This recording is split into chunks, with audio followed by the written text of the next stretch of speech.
Japan is the #1 destination on most people's bucket lists right now, and for good reason. But here is what nobody tells you. Most first-timers come home saying the same thing. I wish I had planned differently. They overpacked their schedule, picked the wrong neighborhoods, missed hidden gems that were literally around the corner, and spent way too much money on things they did not need to. Today I am going to save you from all of that. Whether you have got 10 days or 2 weeks, I am going to walk you through everything you need to know to plan the perfect first trip to Japan in 2026.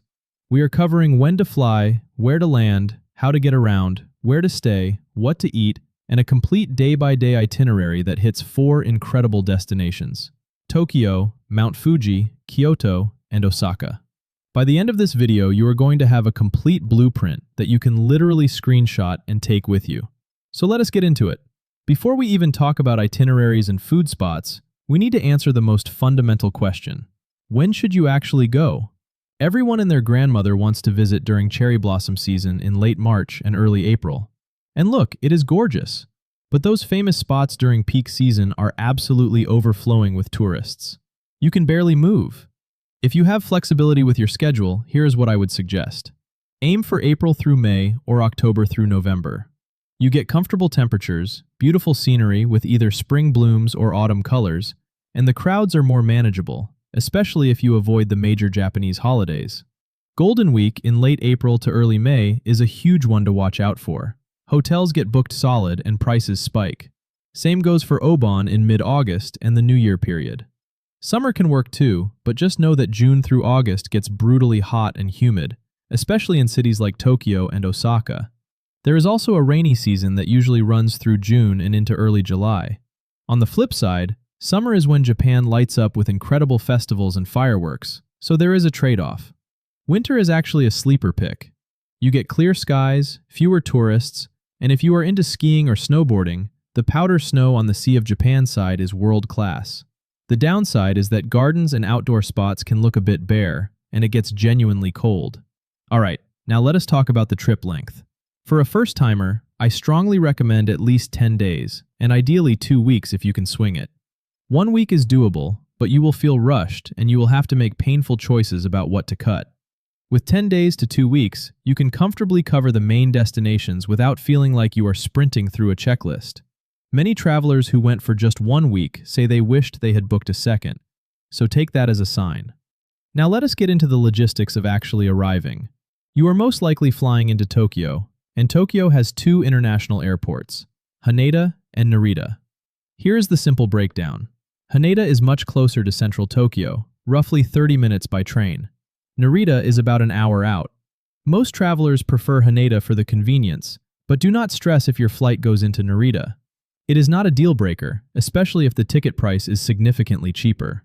Both airports connect to the city center by train, which is by far the best and most affordable way to get into town.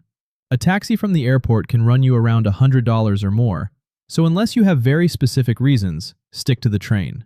Here's a pro tip that a lot of people overlook. Consider booking what is called an open-jaw flight. You fly into Tokyo and fly out of Osaka at the end of your trip. This saves you from having to backtrack all the way to Tokyo just to catch your return flight. It keeps your route efficient and moving in one direction, which is exactly what you want.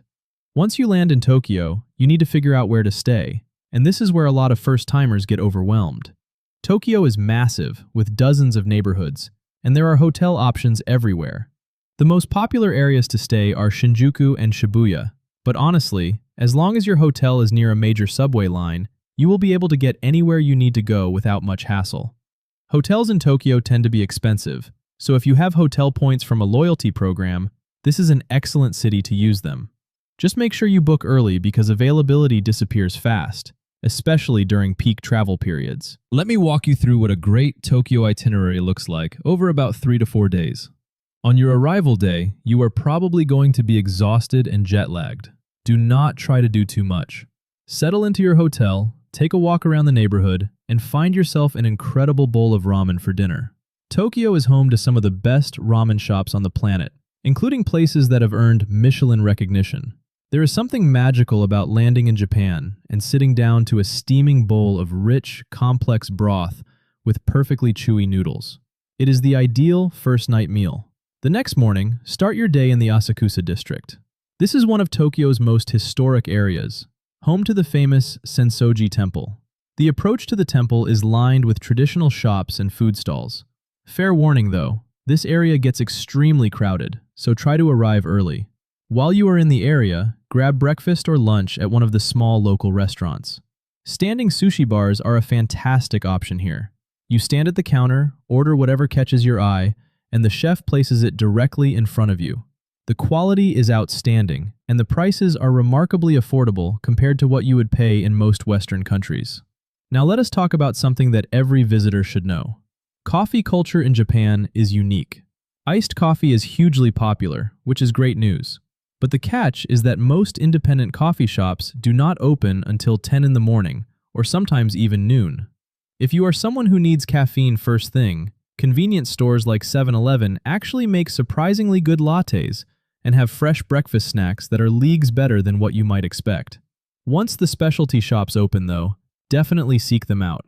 Tokyo has an incredible cafe scene with everything from latte art specialists to single-origin pour-over bars. For the afternoon, head over to Shibuya to experience the famous Shibuya crossing. Hundreds of people cross the intersection from every direction at the same time, and it is genuinely mesmerizing to watch, even more than you would expect from the photos and videos you have seen online. While in Shibuya, hunt down a conveyor belt sushi restaurant. These are exactly as fun as they sound. You sit at a counter and plates of sushi rotate past you on a belt. You just grab whatever looks good. The quality at the better spots is excellent, and the experience is one of those quintessentially Japanese things that you absolutely have to try. On your next full day, make sure you visit Akihabara if you have any interest in gaming, anime, or electronics. This neighborhood is sensory overload in the best possible way. Spend an evening playing arcade games and trying your luck with capsule toy machines. Even if you are not a hardcore gamer, the energy and spectacle of Akihabara is worth experiencing. For your last full day in Tokyo, I highly recommend checking out TeamLab Planets, one of those immersive digital art installations that has taken over social media. Here's the thing though, it genuinely lives up to the hype. You walk through rooms that are filled with interactive light displays, floating flower gardens, and surreal environments that react to your movement. Tickets are around $25 per person, but they sell out months in advance, so book as early as possible. Also, wear shorts, because some rooms have water that goes up to your knees, and other rooms have mirrored floors. After TeamLab, make your way to Tsukiji Outer Market, which is one of the best food markets in Tokyo. Get there early because it gets packed quickly, and many vendors close in the afternoon. This is where you can sample an incredible variety of fresh Japanese food in small portions from different stalls. Think of it as a walking food tour where you are your own guide.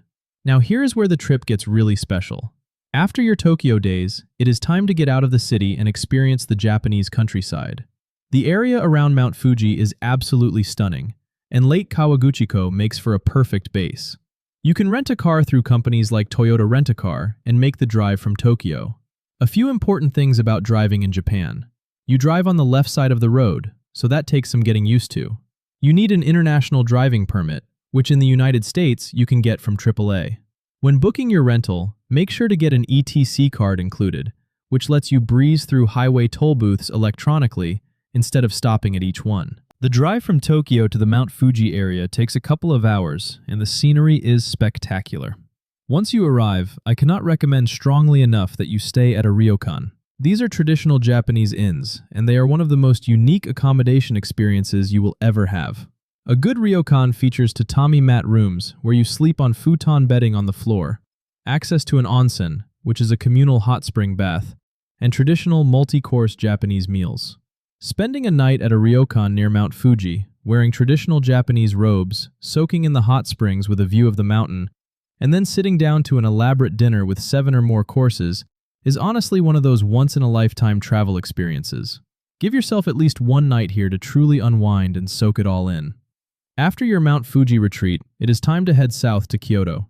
Drive your rental car back to Tokyo and drop it off. Then head to Tokyo Station to catch the bullet train, known as the Shinkansen. The ride from Tokyo to Kyoto takes about 2 hours and 15 minutes, and it is an experience in itself. The trains are incredibly smooth, punctual, and comfortable. Book your tickets in advance online. They run around $130 per person and include assigned seating and luggage storage. Here is a travel tradition you absolutely must participate in. Before boarding the train, pick up an Ekiben at the station. These are beautifully packaged boxed lunches specifically designed for train journeys. There are dozens of varieties to choose from, and they are freshly made with regional ingredients. Eating an Ekiben while watching the Japanese countryside blur past your window is one of those perfectly simple pleasures that stays with you. Once you arrive in Kyoto, your next 2 to 3 days are going to be packed with some of the most beautiful and historically significant sights in all of Japan. For your first full morning, take a taxi to Fushimi Inari Shrine and get there by 7:30 in the morning. This is one of the most important Shinto shrines in Japan, famous for its thousands of orange torii gates that wind up the mountainside. Admission is free. Here is the key insight. Most visitors stop halfway up the trail and turn back. If you keep going all the way to the summit, you will find yourself in a much more peaceful and uncrowded setting with beautiful views.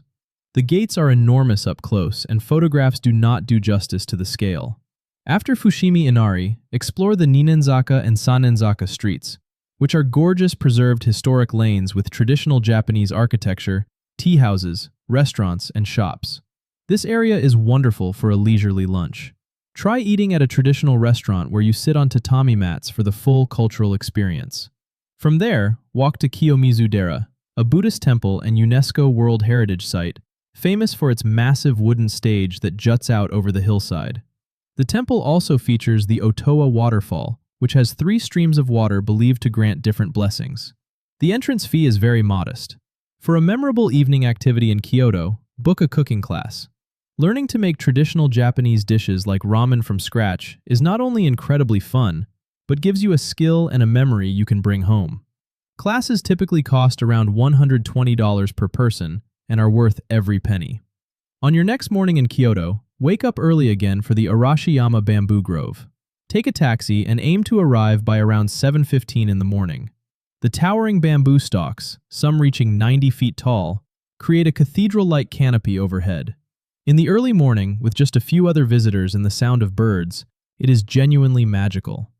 By 8 o'clock, the crowds start pouring in, so early arrival makes a massive difference. After the bamboo grove, head to Nishiki Market. This is Kyoto's premier food market, and it is incredible for sampling all sorts of Japanese street food at very reasonable prices. Most vendors sell small portions, so you can try many different things. Get there around 10:30 before it gets too packed. Now it is time for your final destination, Osaka. The train ride from Kyoto to Osaka is only about an hour, which makes the transition smooth and easy. Consider booking the premium car for reserved seating to guarantee space for your luggage. Osaka is famous for being Japan's street food capital, and it completely lives up to that reputation. When it comes to food tours, here is my honest advice. Skip the guided ones and do it yourself. The extra cost of a tour guide is not really necessary when the food stalls are so accessible, and the experience of wandering and discovering on your own is half the fun. If you have any love for Nintendo, Super Nintendo World at Universal Studios Japan is an absolute must. This theme park experience is extraordinary. You can race on a VR Mario Kart ride, eat themed food at character restaurants, and interact with the park features using a special wristband. The park is easily accessible via Osaka's subway system, so getting there is straightforward. Budget a full day for this because you will not want to leave. Before I give you the essential practical tips, let me address some things that trip up nearly every first-timer. First, luggage. Japan was not built for enormous suitcases. Train stations often have stairs without escalators, platforms are crowded, and hotel rooms tend to be compact. Pack light if you possibly can. If you absolutely need a big suitcase, Japan has an amazing luggage forwarding service where you can ship your bag from one hotel directly to your next hotel for around 2,000 yen per bag. This lets you travel between cities with just a small backpack. Transportation within cities is best handled by train and subway. Get yourself an IC card like Suica, Pasmo, or Ikoka. They all function essentially the same way. You load money onto the card and tap it at station gates and even at convenience stores and vending machines. It eliminates the need to buy individual tickets every time. For money, Japan has moved significantly toward accepting credit cards in recent years, but cash is still important. Temples, small restaurants, and vending machine ticket restaurants often only accept cash. The ATMs at 7-Eleven and Japan post offices reliably accept foreign bank cards, so those are your go-to spots for withdrawals. Keep about 10,000 yen in your wallet at all times just in case. For internet access, get an eSIM or a portable Wi-Fi device. Free Wi-Fi exists at hotels and train stations, but it is unreliable and annoying to constantly reconnect to. A portable Wi-Fi device is especially good if you are traveling with a partner or group because everyone can connect to one device. 3 essential apps to download before you leave are Google Maps for navigation, Google Translate for reading menus and signs using the camera feature, and a transit planning app for figuring out train connections and schedules. Finally, a few notes on etiquette that will make your experience smoother. Keep your voice down on public transportation. Trains and buses in Japan are remarkably quiet, and talking loudly genuinely bothers locals. Do not block walkways or platforms with your body or luggage. And be prepared for the fact that trash cans are almost non-existent in public spaces.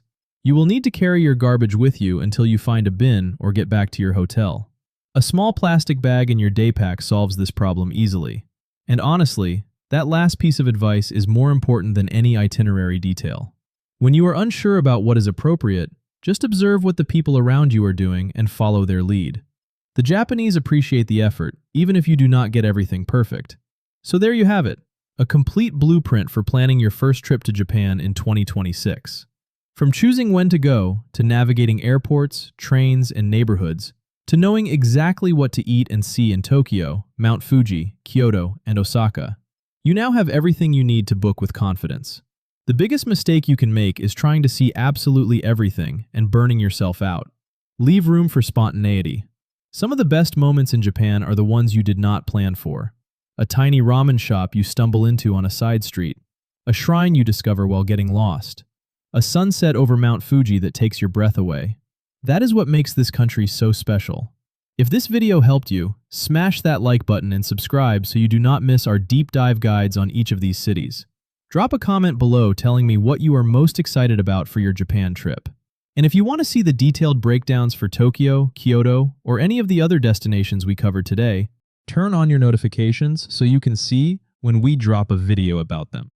I will see you in the next one.